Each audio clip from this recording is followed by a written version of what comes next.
નમસ્કાર મિત્રો, વેધર ઇન્ફોર્મેશનમાં આપનું સ્વાગત છે અને હું છું પરેશ। ખાસ કરીને આજના વિડીયો આપણે ચર્ચા કરવાની છે વરસાદની, જેમાં હજુ કેટલા વિસ્તારની અંદર ભારેથી અતિભારે વરસાદ પડવાનો છે। ઘણા બધા વિસ્તાર એવા છે કે હજુ સુધી વરસાદ નથી પડ્યો, એને આવનારા 3 દિવસમાં વરસાદ મળશે કે કેમ અને કયા વિસ્તાર માટે હજુ ચિંતાનું કારણ છે, તમામ વિષય ઉપર ચર્ચા કરવાની છે। સૌપ્રથમ તો આપણે જણાવવાનું કે અત્યારે વરસાદનો સાર્વત્રિક રાઉન્ડ ચાલી રહ્યો છે। વરસાદની અંદર જોવા જઈએ તો જે આપણે ટોટલ 265 તાલુકા છે એમાંથી 230 તાલુકાની અંદર સારો વાવણી લાયક વરસાદ થઈ ચૂક્યો છે, એટલે કે હજુ પણ ક્યાંય ને ક્યાંય 35 જેટલા તાલુકાઓ છે એ વરસાદથી વંચિત છે। પણ એકંદરે એટલું કહી શકાય કે મોટા ભાગના વિસ્તારમાં સાર્વત્રિક વરસાદ થયો છે, વાવણી લાયક વરસાદ થયો છે। ઘણી જગ્યાએ ભારેથી અતિભારે વરસાદ પણ થયો છે। હવે અત્યારે જો જોવા જઈએ તો આપણે ઘણી બધી સિસ્ટમ સક્રિય છે, જેમાં બંગાળની ખાડીની અંદર પણ એક સિસ્ટમ છે, અરબ સાગરની અંદર પણ એક સિસ્ટમ સક્રિય છે જે મજબૂત છે, અને અરબ સાગરની સિસ્ટમ છે અત્યારે ક્યાંય ને ક્યાંય ફસાઈ છે। અરબ સાગરની સિસ્ટમ ફસાઈ એવી રીતે છે કે બંગાળની ખાડીનો જે શિયર ઝોન હોય એ અરબ સાગર સાથે મર્જ થઈ રહ્યો છે, અને જેને કારણે અમુક જે આગળથી સૂકા પવનો આવી રહ્યા છે એ તરફ સિસ્ટમ છે આગળ વધી રહી નથી, જેથી 3 દિવસથી સૌરાષ્ટ્રના જે દરિયાઈ કાંઠાના ભાગો અને દક્ષિણ ગુજરાતના ભાગોની અંદર ભારેથી અતિભારે વરસાદ પડી રહ્યો છે, અને હજુ પણ આ સિસ્ટમ સ્થિર રહેવાની સંભાવનાઓ છે। આજની તારીખે વાત કરવા જઈએ તો આજે 4 જુલાઈ 2026ના રોજ ચોમાસું આગળ વધ્યું નથી, પણ ચોક્કસથી એટલું કહી શકાય કે આજે મોડી રાત્રે ફરીથી ચોમાસું આગળ વધશે।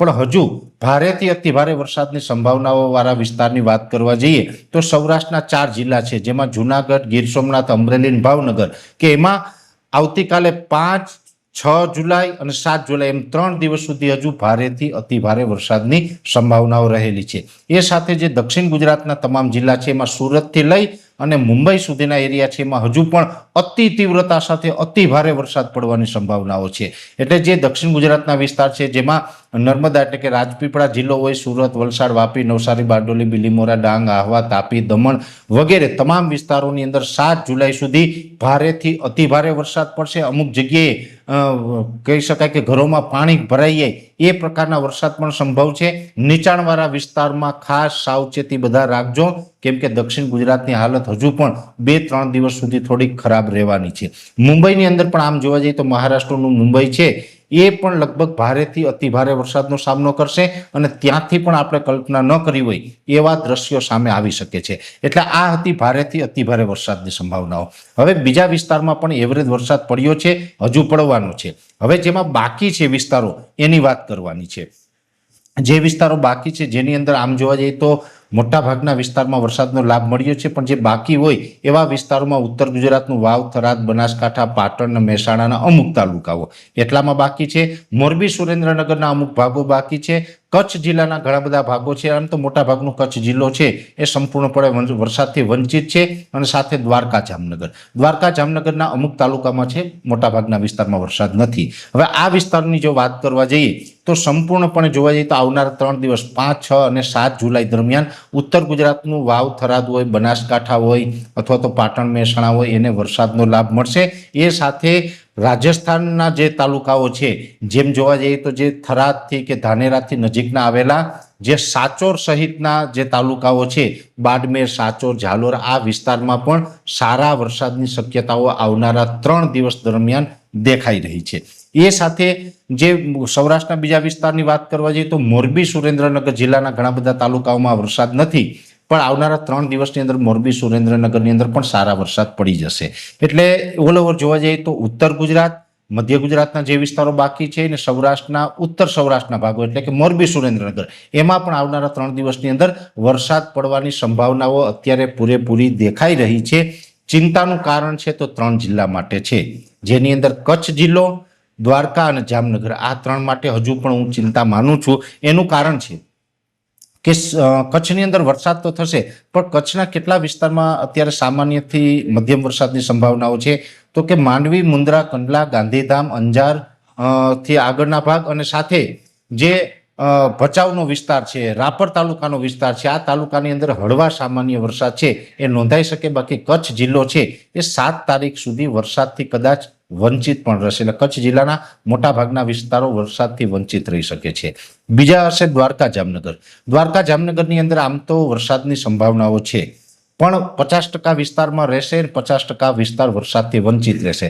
ખાસ કરીને જોવા જઈએ તો દ્વારકા જામનગરમાં એમાં જામનગરથી લઈને રાજકોટ વચ્ચેના જે ભાગો છે, પડધરી હોય, ધ્રોલ જોડિયા હોય વગેરે, જે કંઈ ફલાવ સાઈડનો વિસ્તાર છે, ગ્રામ્ય વિસ્તારો ઘણા બધા હોય, જે અલિયાબાળા જેવો વિસ્તાર હોય, આ તમામ વિસ્તારોની અંદર વરસાદનું પરફોર્મન્સ થોડુંક નબળું રહી શકે છે. જો આવી જાય તો એના માટે દ્વારકાધીશની કૃપા સમજવી શક્યતા થોડીક ઓછી દેખાઈ રહી છે.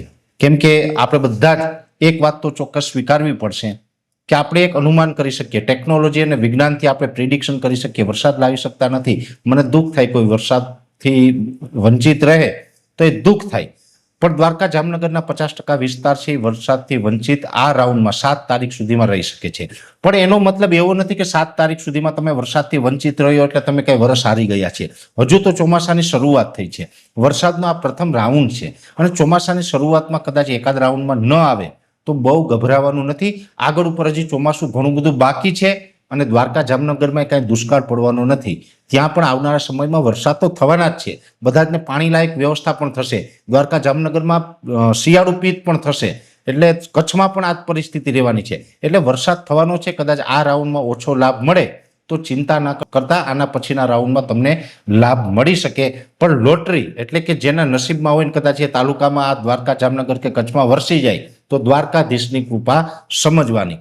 બાકી દ્વારકા જામનગર અને કચ્છ સિવાયના જે તમામ જિલ્લાઓ છે એ તમામ જિલ્લાઓની અંદર વરસાદ પડી જ જવાનો છે. હજી 7 તારીખ સુધીમાં એવી પૂરી શક્યતા અમને લાગી રહી છે. એટલે આખું જે વરસાદનું ગુજરાતના દરેક જિલ્લા વાઇઝ માહિતી હતી એમાં ઉત્તર ગુજરાતના પણ તમામ જિલ્લાને લાભ મળી જશે, મધ્ય ગુજરાતને પણ તમામ જિલ્લાને લાભ મળી જશે, દક્ષિણ ગુજરાતને પણ લાભ મળશે અને સૌરાષ્ટ્રના પણ બધા જિલ્લાને લાભ મળશે. દ્વારકા જામનગરની ચિંતા અલગ રહેશે. એવી રીતે કચ્છ જિલ્લો છે એ પણ આમ તો ભારત દેશનો સૌથી મોટો જિલ્લો છે. એમાં આમ તો વર્ષોથી વરસાદની પેટર્ન એવી છે, ઓછા વરસાદો ત્યાં રહે છે બીજા વિસ્તાર કરતાં, પણ ત્યાં પણ થોડુંક અત્યારે ચિંતાનું કારણ છે. પણ આવનારા દિવસ માટે આપણે આ ત્રણેય જિલ્લા માટે થોડુંક વિશેષ પ્રિડિક્શન કરીને પણ માહિતી આપશું કે એ વિસ્તારને ક્યારે લાભ મળશે, કેવો લાભ મળશે. પણ એટલું ચોક્કસ છે કે આ વિસ્તારના ખેડૂતોએ ચિંતા ન કરવી. આ રાઉન્ડથી તમે બાકી રહી ગયા હોય તો કોઈ કારણ નથી.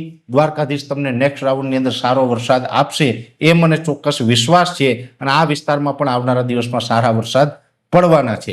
એટલે ઓલ ઓવર ગુજરાતના ચોમાસા વિશેની ખૂબ સારી આપણે ચર્ચા કરવાનો પ્રયત્ન કર્યો.